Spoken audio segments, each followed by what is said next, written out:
Andoni Iraola week. It's looking like he's going to be the next Liverpool head coach following the sacking of Arne Slot. So I'm going to talk about Andoni Iraola, why he's in such high regard, what do we expect from him in the Liverpool dugout, and also the type of players that he can bring to the club and his work that he has done over the years at Bournemouth. Make sure you like, comment, subscribe, turn on post notifications. And without any further ado, let's get into this one. So before I start, let's show some respect to the one and only James Milner, who has announced his retirement from football today. The most appearances in Premier League history, a decorated career stretching back from all the way in 2002 when he was once upon a time the youngest ever Premier League goal scorer. Now he has hold the record for the oldest player to score in the Premier League. He has played for Leeds, Newcastle, Aston Villa, Manchester City, Liverpool, Brighton. Played in multiple positions: right back, left back, midfield, DM, right mid. Like, he has done it all in different positions, and he's still been an integral part to spark some legacies in the Premier League. Manchester City, the early start of their dominance, he was a big part of that. Liverpool, that great, phenomenal team under Jurgen Klopp, he was a big part of that. Aston Villa, who was trying to burst their way through to the Champions League football, getting consistent European football under Martin O'Neill. He was a big part of that with him. Gabriel Bongoho, James, Ashley Young. Yeah, man. Gareth Barry as well. Like, bro, James Milner. And now at Brighton, he has definitely played his part as to why Brighton is now a regular Premier League club who's regularly finishing in the top half teams. So, yeah, man. What a career. What a man. Enough respects to James Milner. He's not just a Premier League legend. He's not just a Chelsea. No, he's not just a Liverpool or Manchester City legend. He is a footballing legend in general. Champions League winning James Milner. And that 17-18 season that he had in the Champions League cannot go over understated, man. He was reliable as hell. The most assists, different levels. But yeah, let's talk about Andoni Iraola, because you know what it is, right? With the whole Iraola thing. I rate Iraola. I rate him very highly. I think he's one of the best upcoming managers out there in football. The work he has done at Bournemouth cannot be understated. Liverpool are due to begin formal talks with Andoni Iraola this week. And yeah, man, listen. There's no one else. It's just Iraola. So let me go you through Iraola's stats and his resume, because he finished Bournemouth. He just left Bournemouth after this season on an 18-game unbeaten run. 9 wins, 9 draws.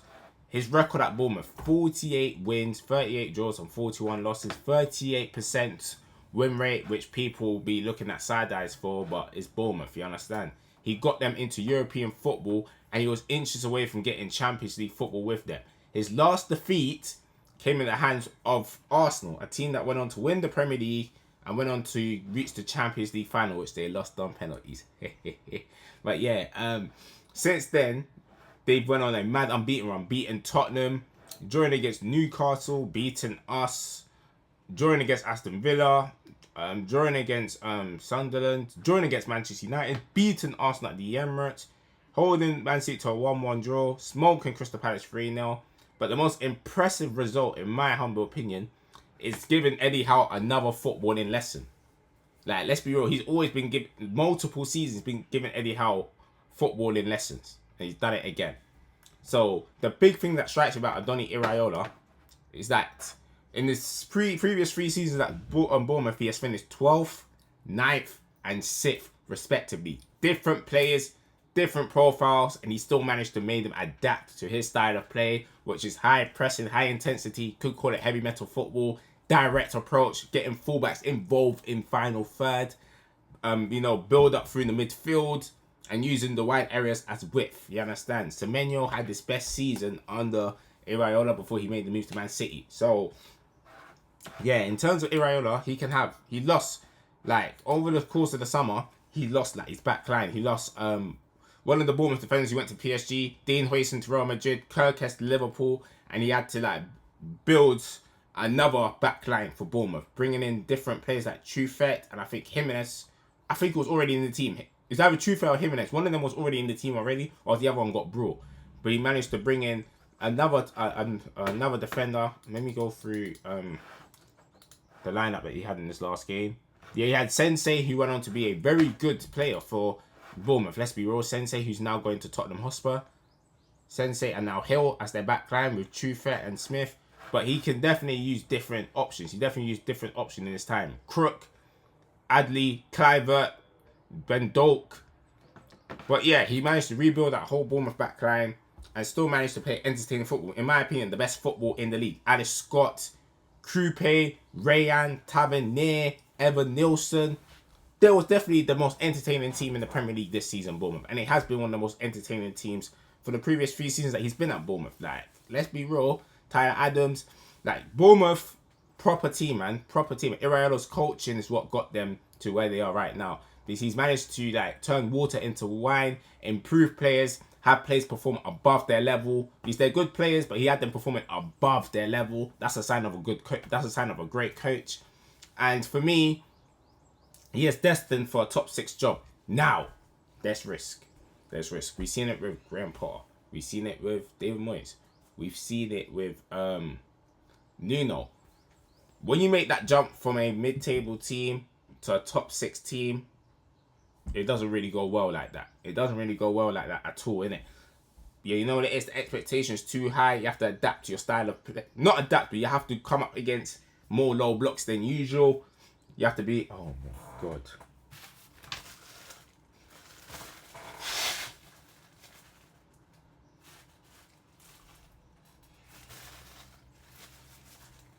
Yeah, apologies.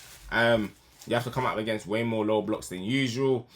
You have to come up against more physical players because you have to adapt your change of approach to get the best out of your team tactically.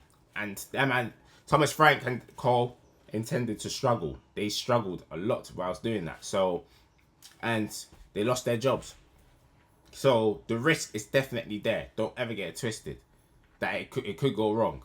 But for me, the reason why I'll take a chance with Iraola is because his style of football will naturally get the fans on board. Even if he lacks personality, it will definitely get the fans on board. Because his style of football is the embodiment of what Liverpool football club should be playing, in my humble opinion.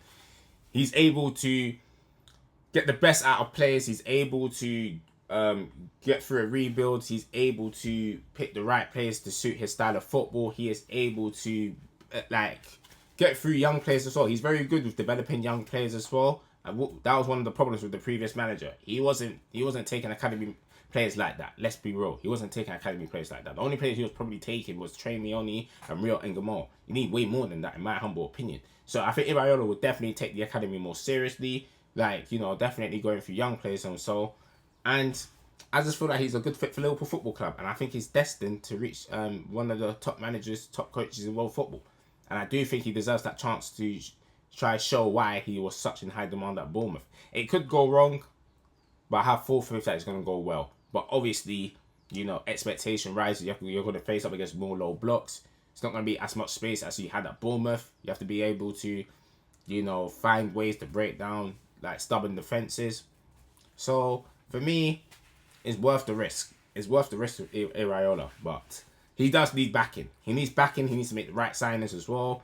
The board, because they have 2 clowns above him that doesn't know how to oversee a rebuild, in my humble opinion. So it's going to be it could be a recipe for disaster. But there's no excuses. Centre back, right back, 2 midfielders, 2 attackers. One of them being the winger. In fact, 2 of them being the winger at least. But I think one's going to be a versatile attacker.